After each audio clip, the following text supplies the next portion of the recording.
Hello everyone, টুম্পার রান্নাঘরের পক্ষ থেকে আমি তোমাদের টুম্পাদি আজকে সানডে স্পেশাল কি থালি নিয়ে চলে এসেছি তোমাদের সামনে। দেখো, আজকে করেছি ভাত, করেছি গোটা মশলা দিয়ে চিকেন, কোনো মশলা বাটাবাটি না, সব মশলা ছোট্ট একটা হিমলদিস্তা আছে স্টিলের, ওটার মধ্যে থেতো করে এরকম চিকেন। আর তার সাথে শসা আজকে মিসিং নেই, টমেটো, পেঁয়াজ, লেবু, লবণ, আমের চাটনি।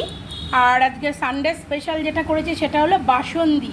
এই বাসন্তীটা দুধের মধ্যে বাসন্তী মিক্সড পাওয়াই যায়, ওটা দিয়ে আর একটু শুকনো নারকেলের, ওটা দিলেই হয়, ওর মধ্যে মিষ্টি টিষ্টি সবই দেওয়া থাকে, বাট আমি ওর মধ্যে একটু শুকনো নারকেলের গুঁড়া অ্যাড করেছি, নারকেল কোড়া যেটা শুকনো ড্রাই পাওয়া যায়। এত সুন্দর টেস্ট, তোমরা একদিন বানিয়ে খেও, আমি স্মার্ট বাজার থেকে কিনেছিলাম। সো জমিয়ে খাওয়া দাওয়া করো, সানডেটা খুব ভালো করে এনজয় করো। আর এটা আমার খাবার আজকের। টাটা।